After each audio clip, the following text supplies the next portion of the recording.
Hello folks, welcome back to my channel. I'm the Lone Adventurer. Thank you very much for joining me. Not on an adventure, well I guess it's an adventure of sorts, but not a playthrough of somebody else's adventure.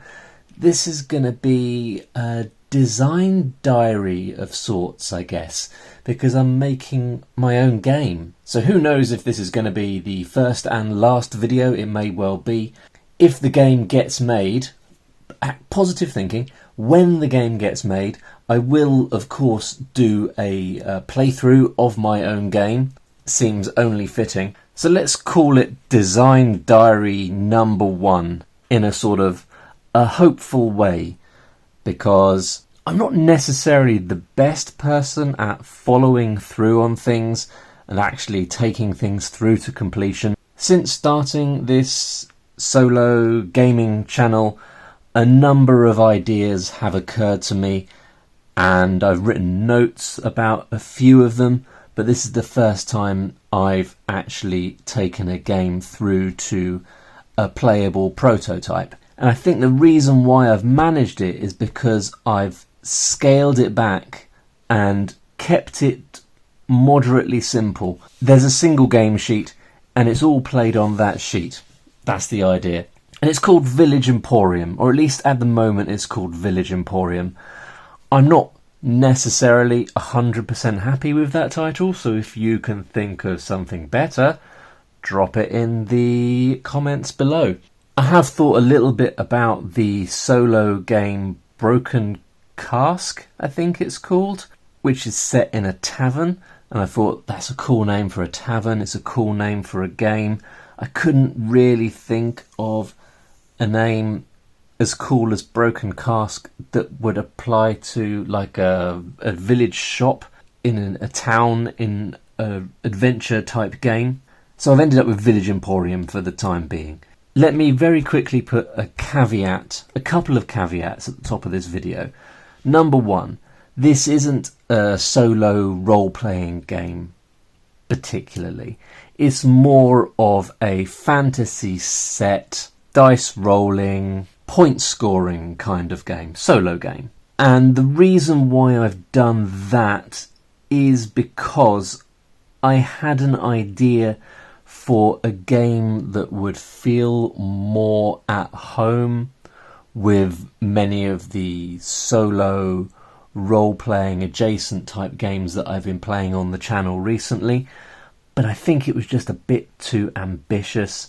There was less chance of me making it happen. So what I decided to do was take the concept, which is that of running a shop in a fantasy role-playing sort of world, and scale it back and create a sort of a smaller version of it. And I was inspired to do that by Martin Uhle, who is the designer at Psycho Head Cheese, which produces Escape the Zone and Into the Zone.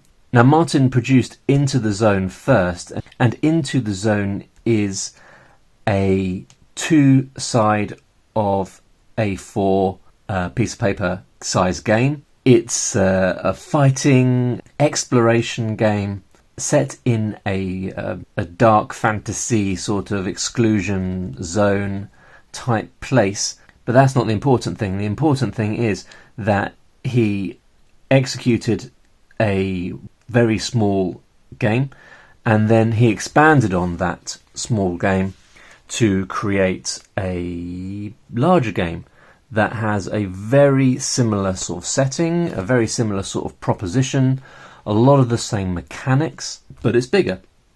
So I thought I could do that, make the small version first, and then if that works out, possibly move on to a larger one.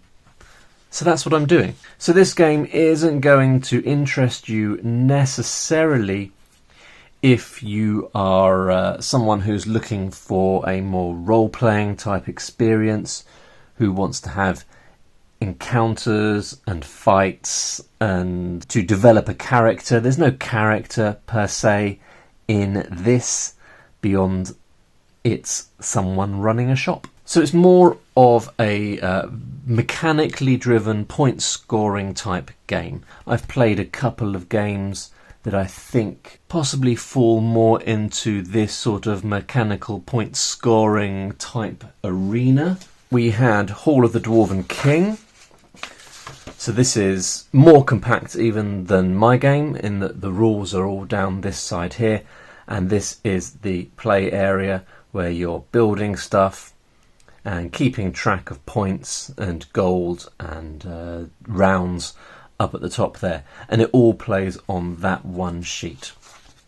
I'm quite a big roll and write fan, so I've got a number of roll and write games that I've never mentioned or shown on the channel. I'm looking up at my shelves now. There's all kinds of things, stuff that's adjacent to what you might typically expect me as the lone adventurer to play. Things like Cartographers, for example. That's at the very least set in a sort of a fantasy type setting. But I've got other roll and writes like Rustling Leaves, Copenhagen, Paper Dungeons. That's more of a lone adventurer adjacent game. That's pretty clever. Rajas of the Ganges, the dice game. So what I'm trying to say is this sort of game is not unfamiliar to me, and this is another one here. This is Voyages, which I backed on Kickstarter not too long ago. It's got this spatial element. You've got your ship and you're moving it around this map. That's not particularly something that this game is going to do. The larger version hopefully will have some kind of moving around exploration elements to it. But this one, this simplified game, Village Emporium, does not. But this has a lot of point scoring and tracking and balancing various things to get an optimum score. And this is the final one that I found fairly inspiring, because the designer of this game, DireQuest, created this game over the course of a single weekend. But it's nice and simple. We've got the rules are very compact. It's got a bit of exploration, which is cool, but it's very stripped down and basic. And this game has a system whereby you are collecting scrap. In my game, you'll be doing some foraging, so it's definitely the inspiration for that is definitely felt in my game. So let's get to it. My idea was, by and large, to have a game where you were operating a village store in a fantasy village with elves and dwarves coming in to do their weekly shop. You would have to stock that store up by trading with people and foraging for items to have in your store, and then you would serve customers, hopefully successfully, in order to make some money and upgrade your shop with various upgrades that give you additional abilities. And then once you get to the end of a certain period of time, you tally up your score and you compare your score either to previous efforts that you've made or against some kind of chart that tells you how well you've done. And then that's that, really. That's the aim of the game. So it's definitely, on the surface of it, quite simple. Now, I've made some effort to get the rules as streamlined as possible whilst keeping them understandable. They do cover 2 A4 sides of paper, but I've purposefully tried to make them as clear as possible so that anybody could play this game, even if they're not familiar with games of this type.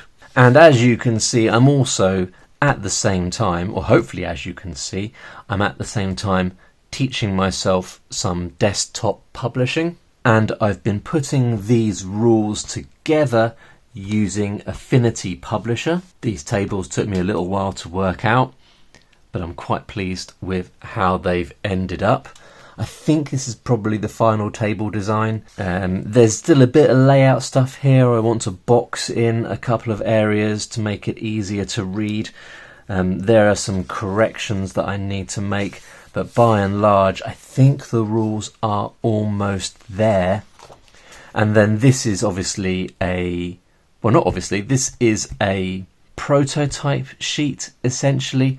I intend to have a good go at making this look more pretty, but I have packed on quite a lot of information here. This is pretty much as much stuff as I can get on the sheet. And the other thing that I'm very keen on doing is utilising the fact that I do drawing as well. So over here we've got a little map. It's just to keep track of the different types of place that you have foraged, but I'm going to draw a quick little map to go there. This here is the shop area, and I think I'm going to try and make that out like a top-down, RPG map of a shop interior as much as I can. It might not work out, but that's kind of my aim. And then maybe I'll just do some little borders and bits for the other pieces. The aims are several here. Firstly, to see if I can design a little game that'll actually function, put that game out in the wild for people to hopefully enjoy, but also teach myself some desktop publishing skills. So there you go. That's an overview of my thinking, I guess. I'll give you an overview of the game. I mean, if you're still watching, I guess you're probably interested in how it works. So this game is going to be played over a series of 30 days, I think. And I've got a little tracker here where you tick off at the end of each day. I might adjust those so that it's in a series of weeks or something. And each day you can do one of two things.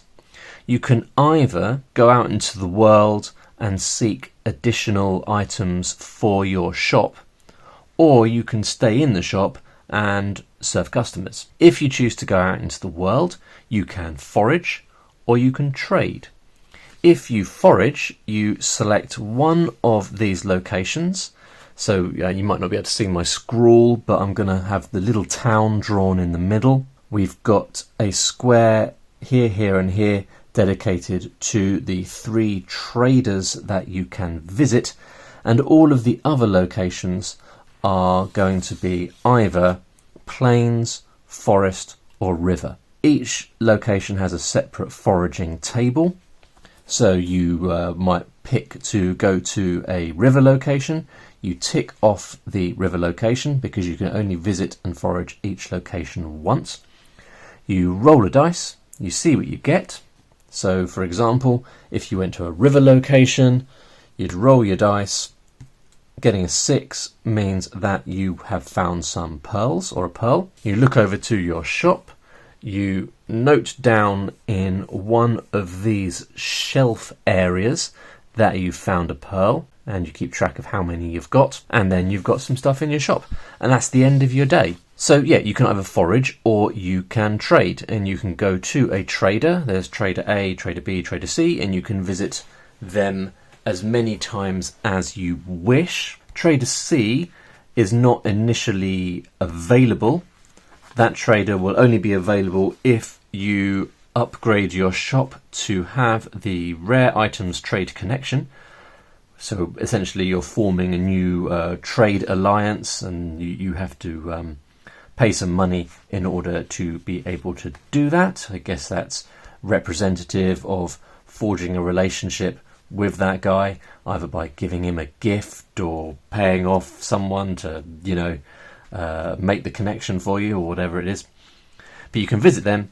You roll again. You just roll d6, and if I visited Trader B, who will eventually have a name, I'm going to give them all names. A bit of light theming. Then you would have a wooden shield.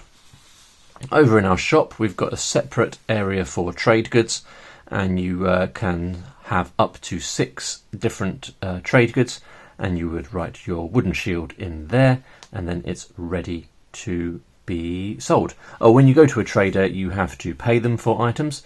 So a wooden shield, for example, you have to pay 3 coins. So you'd pay that and then get your shield in your shop, and you have increased your stock a little bit and perhaps taken you closer to the point where you can start thinking about serving customers. So that's foraging or trading. The other option is to run the shop. Now, to run the shop, you have to serve a customer, and you have an option to either serve local customers or out-of-town customers, adventurers, you might say. The difference is I've tried to balance the local customers so that their items are more common, or certainly more readily available at the start of the game, and out-of-town customers are after items that are a bit more tricky to find. So, for example, out-of-town customers are more likely to want items from the rare items trader, which you can't open initially, and maybe more likely to want the items that you have to roll a 6 for. Although I've only just recently changed this structure so that you have to roll a 1, 2 or a 3 to get the first item if you're foraging, a 4 or a 5 to get the second item, and a 6 to get the third item. Initially I just had it 1, 2, 3, 4, 5, 6. There was an equal balance chance to get all of them, but I've adjusted that. I haven't played since I've adjusted that, so we'll have to see how that goes. So if you are serving a customer, you would roll 2d6. So you've chosen to serve a local customer, you're rolling 2d6, and you roll an 8, and you're serving the local customer Buttons. That's his name. Now, Buttons, and indeed all customers, are looking for, apart from Cobb, I'm not sure why Cobb's only looking for 2 items. That must have been a decision I made, but I can't really remember why. But anyway, most customers are looking for 3 items. So Buttons is looking for seaweed, an apple, and some ironmongery. And in order to successfully serve Buttons, you have to be able to give them at least one of those items. But let's say you serve them seaweed and ironmongery. The seaweed, if you go back to the foraging table, has a value of 2. The ironmongery you bought for 2, but traded items you add a markup. Your initial markup is a markup of +2, so it would be 2 for the seaweed plus 4 for the ironmongery, giving you 6 coins for that transaction. And then you would increase this little area here behind the counter to keep track of how many coins you've got. So that's local customers. But you can also serve out-of-town customers. And out-of-town customers, as I said, are looking for different items, probably higher value items. And the reason why out-of-town customers are on the actual game sheet is because you need to keep track of which ones you have served, because one of the ways you can score points is by maximising the number of out-of-town customers you have served. So if you serve one customer, if you serve them successfully, you can go on to serve a second customer. If you are unable to serve the first customer because you haven't got any of the stuff they need, then you don't get to serve a second customer. Other stuff we've got going on, we've got shop upgrades. Once per day you can theoretically upgrade your shop. We've got various things here. I've just made the decision to increase the cost of these items because I think in my playthrough that I did, I just found it a bit too easy to grab all of these, which made the decision a little bit less difficult. It wasn't like, oh, which one am I going to do? Because I was actually finding it quite easy to do the upgrades. You can have a fancy sign, which allows you to serve a third customer. I never went for that because I never felt the urge to serve a third customer. So I'm not sure about that one. You can expand your storage, so you can store extra stuff. You can get a lucky charm, which allows some mitigation on the customer rolls. So you can increase or decrease your customer roll by 1. You can hire an assistant, which means that you can do the forage or trade and run the shop within the same go. So I've got a feeling that that one is actually probably quite valuable. I think that might have been the first thing that I got when I did a playthrough myself.